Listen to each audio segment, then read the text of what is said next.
Renungan Pagi, Yesus nama di atas segala nama oleh Ellen G. White, 29 Agustus 2024. Mari kita berdoa.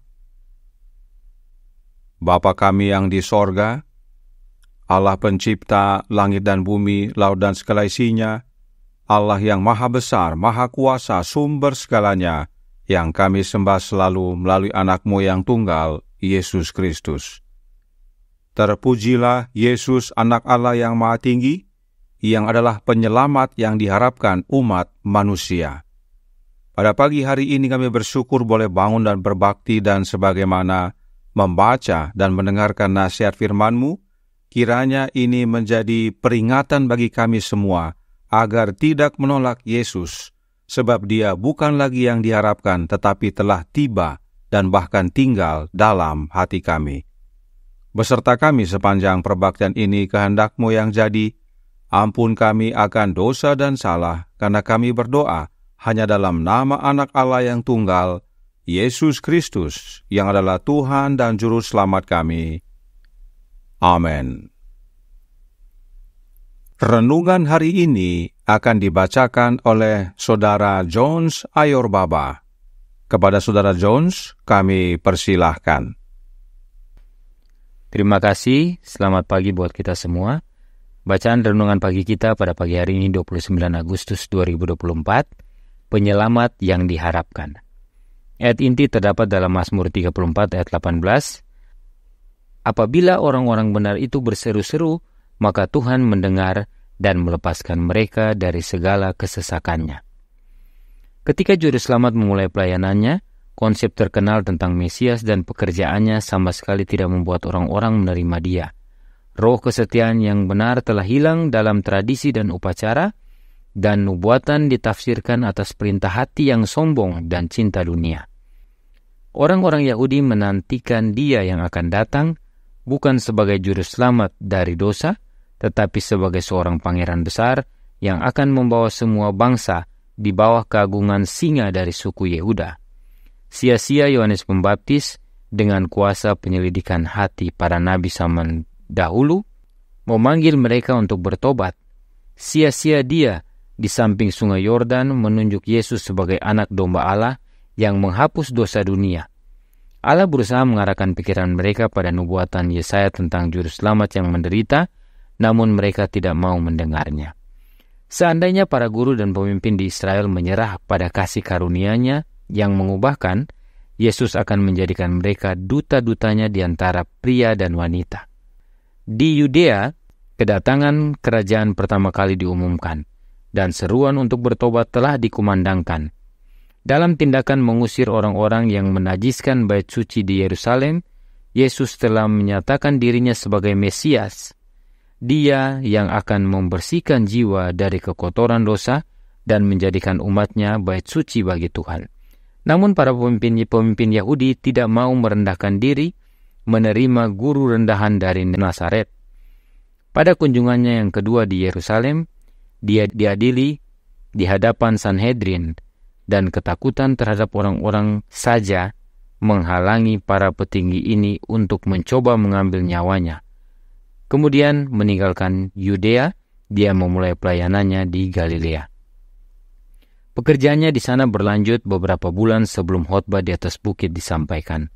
Pesan yang dia sampaikan ke seluruh negeri, kerajaan sorga sudah dekat, Matius 4 ayat 17, telah menarik perhatian semua lapisan masyarakat dan semakin mengobarkan api harapan ambisius mereka.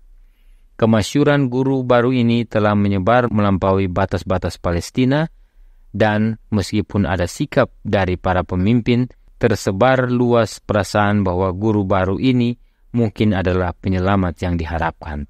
Thoughts from the Mount of Blessing, halaman 1-3. Tuhan memberkati. Terima kasih atas penata layanan Saudara Jones. Tuhan Yesus memberkati. Selamat pagi saudaraku dalam Tuhan. Tentang Juru Selamat yang diharapkan, Roh Nubuat berkata dalam manuskrip 65 tahun 1865 paragraf 6 yang berbunyi, Setan menggerakkan hati manusia yang jahat dan menimbulkan rasa iri dan prasangka terhadap Anak Allah, Juru Selamat dunia. Ia menyebabkan manusia mempertanyakan dan meragukan firman, pekerjaan, dan misi Kristus. Meskipun orang-orang Yahudi telah lama menantikan kedatangan Mesias, namun ketika ia datang, mereka tidak mau percaya kepadanya. Jadi, sikap bangsa Yahudi terhadap Yesus adalah pekerjaan setan dalam hati mereka. Dan tidak hanya itu, dalam paragraf yang sama dikatakan, mereka mengikuti Kristus dari satu tempat ke tempat lain agar, jika memungkinkan, mereka dapat menangkap beberapa kata dari bibirnya yang dapat disalahartikan, disalah tanggapi, dan disebarkan ke seluruh dunia, sehingga memberikan makna yang tidak diungkapkan atau dimaksudkan. Dengan demikian, jalan Kristus dihalangi oleh orang-orang yang mengaku sebagai orang yang adil dan suci. Orang-orang Yahudi bukan hanya tidak percaya, tetapi mereka juga mencari-cari salah agar dapat mereka gunakan untuk menghalangi orang datang kepada Yesus. Kenapa mereka lakukan hal itu? Sebab dalam paragraf yang sama dikatakan, mereka curiga kepada Kristus karena ajarannya tidak sesuai dengan prasangka dan opini mereka. Dan jika mereka mengakui Kristus benar, pada saat yang sama mereka mengakui diri mereka sendiri salah. Inilah sikap dari umat-umat Allah di zaman Yesus. Mereka tidak percaya kepada Yesus, Juru Selamat yang diharapkan. Mereka cari-cari salah Yesus, sebab ajaran Yesus berbeda dengan ajaran mereka, dan meskipun ajaran Yesus yang benar, mereka tidak mau akui, sebab dengan mengakui ajaran Yesus yang benar, maka dengan sendirinya mengakui diri mereka salah.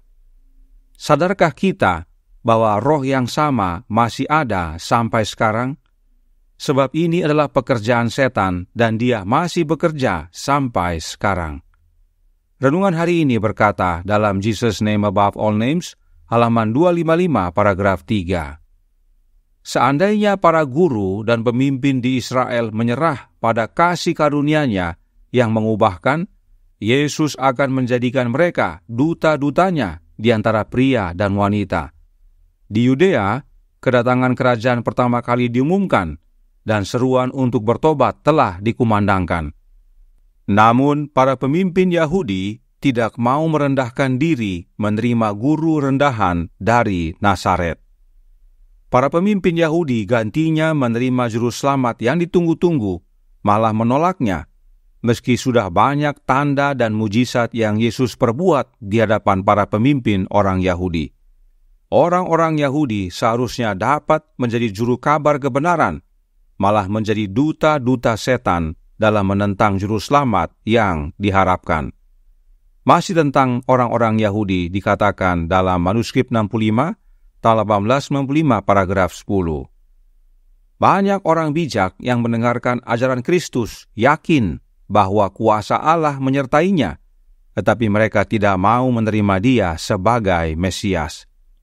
Dengan penuh kehati-hatian, mereka menjaga orang banyak agar mereka tidak tersesat dan memperingatkan mereka agar tidak tergesa-gesa menerima doktrin baru yang diajarkan oleh guru baru ini, karena teori dan prakteknya berbeda dengan doktrin yang telah mereka terima dari para bapa leluhur. Bukankah hal yang sama masih terjadi sampai sekarang ini? Dan dengan menolak Yesus sama dengan menolak Bapa, termasuk untuk memiliki karakternya. Dikatakan dalam manuskrip yang sama, paragraf 15 yang berbunyi, ia menyingkapkan kepada mereka karakter Bapa, tetapi orang-orang yang memiliki pengetahuan dan kedudukan tinggi, yang mengaku memiliki pemahaman rohani yang lebih tinggi, gagal memahami pengetahuan yang Yesus berikan. Mereka gagal memahami dengan pemahaman manusiawi mereka apa yang telah ada sejak kekekalan dan yang diketahui oleh Bapa dan Anak. Dengan menolak Yesus, Sang Juru Selamat yang diharapkan, manusia menolak Bapa dan menolak karakter Bapa. Sebab Yesus datang ke dunia ini untuk menyatakan karakter Bapa, agar kita dapat memilikinya. Serta dengan menolak Yesus, maka manusia menolak apa yang Yesus nyatakan tentang apa yang diketahui hanya oleh Bapa dan Anak sejak kekekalan. Lalu, apa bagian kita sekarang? Bagian kita sama seperti para murid Yesus, menjadi gembala bagi domba-domba yang mau ikut Yesus. Thoughts from the Mount of Blessings, halaman 3, paragraf 1, menjelaskan. Waktunya telah tiba bagi para pengikut yang paling dekat hubungannya dengan Kristus untuk bersatu lebih langsung dalam pekerjaannya, agar kumpulan besar orang ini tidak ditinggalkan tanpa perhatian, seperti domba tanpa gembala. Meski Yesus ditolak oleh para pemimpin Yahudi dan banyak orang, tetapi masih banyak juga yang mau ikut Yesus. Kepada orang-orang inilah para murid ditugaskan untuk menggembalakan. Demikian juga dengan kita sekarang. Meski banyak para pemimpin dan orang banyak yang menolak Yesus yang benar, yaitu Yesus yang Bapa peranakan, tetapi masih banyak yang mau ikut dan percaya. Biarlah kita menjadi gembala bagi mereka oleh menerima kehadiran Roh Anak Allah dalam hati kita. Sebab Yesus Sang Juru Selamat yang diharapkan bukan lagi berjalan di antara manusia, tetapi tinggal di dalam hati kita. Maka, Sang Juru Selamat yang diharapkan bukan lagi dinanti-nanti, tetapi telah tiba dan bahkan hadir dalam hati kita. Tuhan memberkati, saya bawa dalam nama Yesus. Amin. Mari kita berdoa. Bapa kami yang di sorga, Allah pencipta langit dan bumi, laut dan segala isinya, Allah yang maha besar, maha kuasa, sumber segalanya, yang kami sembah selalu melalui anak-Mu yang tunggal, Yesus Kristus. Terima kasih atas pekabaran amaran pada pagi hari ini, yang mengingatkan kami pengalaman bangsa Yahudi yang menolak Yesus, padahal mereka menanti-nantikan akan kedatangan Juru Selamat, tetapi saat Yesus datang, mereka tolak. Karenanya tolong kami ya Bapa, karuniakanlah Roh Anak-Mu dalam hidup ini, dan biarlah kami semua yang percaya membuka hati, agar Kristus tinggal dalam hati kami. Dia tidak lagi berjalan di antara kami, tetapi tinggal dalam hidup kami, mengubahkan kami semua, dan menjadikan kami duta-dutanya untuk menjangkau jiwa-jiwa dan bahkan menggembalakan mereka yang percaya dan mau ikut Yesus. Beserta kami sepanjang hari ini kehendak-Mu yang jadi, ampun kami akan dosa dan salah, karena kami berdoa hanya dalam nama Anak Allah yang tunggal, Yesus Kristus, yang adalah Tuhan dan Juru Selamat kami. Amin.